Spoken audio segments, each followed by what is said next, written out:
Hello বন্ধুরা, আমি সোমনাথ। আপনারা দেখছেন এইচডিসি নিউজ চ্যানেল। আজকে যে লেটেস্ট নিউজটি নিয়ে আপনাদের সামনে এসেছি তাহলে আপনারা জানেন যে সুপ্রিম কোর্ট থেকে 26,000 শিক্ষকের কিন্তু চাকরি চলে গেছে। সেই সম্বন্ধে আজকের এসএসসি চেয়ারম্যান কিন্তু আমাদের কাছে কিছু জানিয়েছেন।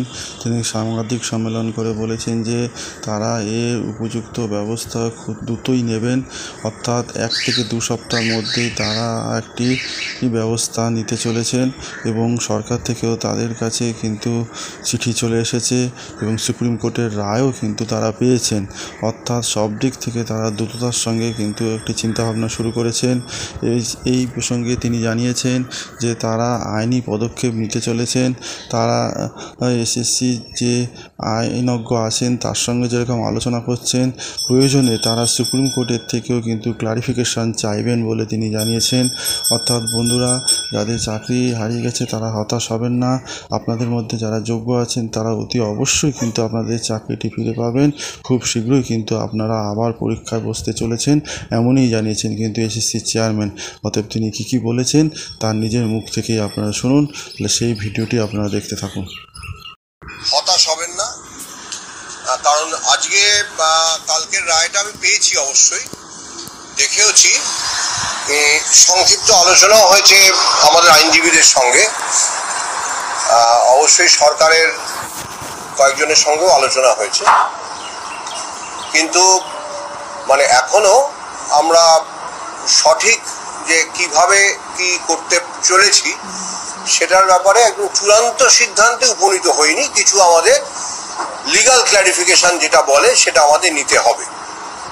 আমরা কালকে যে মহামান্য সুপ্রিম কোর্ট শীর্ষ আদালতের যে রায় পেয়েছি অবশ্যই তো কমপ্লায়েন্স করব, এবং সেই মর্মে সরকার থেকে আমরা একটা চিঠিও পেয়েছি, নির্দেশ যে আমাদের অনারেবল সুপ্রিম কোর্টের রায় মেনে নিয়োগ প্রক্রিয়া শুরু করবার পদক্ষেপ গ্রহণ করবার জন্য আমাদের সরকার থেকে আমরা চিঠি পেয়েছি, এবং অবশ্যই সেটা আমাদের কাজটা দ্রুততার সঙ্গেই করতে হবে।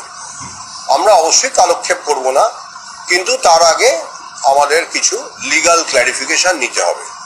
এবং মূল ব্যাপারটা মাথায় রাখতে হবে যে এই যে প্রক্রিয়াটা হবে সেটাতে অনারেবল সুপ্রিম কোর্ট যারা হয়তো নট স্পেসিফিক্যালি টেন্টেড, যেটা উনি লিখেছেন,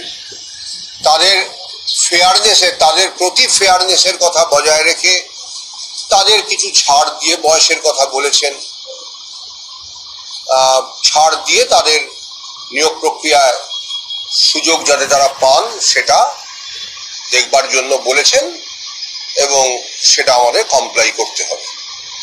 এখন আমাদের যে সংশয় দু একটা আছে, অবশ্যই আমাদের আরও এই সপ্তাহান্তে আইনি পরামর্শ নিতে হবে। যদি সেটা আইনি পরামর্শটা আমাদের আইনজ্ঞের সঙ্গে কথা বলেই মিটে যায়, ভালো হতে পারে যে মহামান্য আদালতের কাছেও একটা ক্ল্যারিফিকেশন চাইতে হতে পারে, সেটা আমি এখন কিছু বলতে পারবো না। মোট কথা, লিগাল ক্ল্যারিফিকেশন না নিয়ে আমরা পদক্ষেপ গ্রহণটা সেভাবে করতে পারবো না। আমরা প্রাথমিক প্রস্তুতি নিয়ে রাখছি।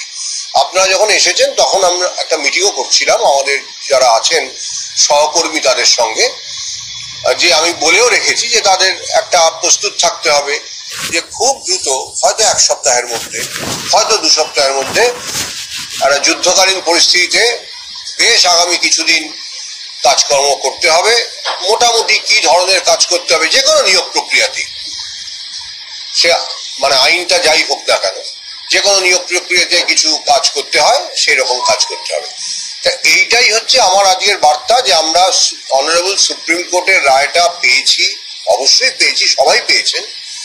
আমরা সরকারের থেকে একটা চিঠি পেয়েছি, আমরা কমপ্লায়েন্সের দিকে অবশ্যই যাচ্ছি।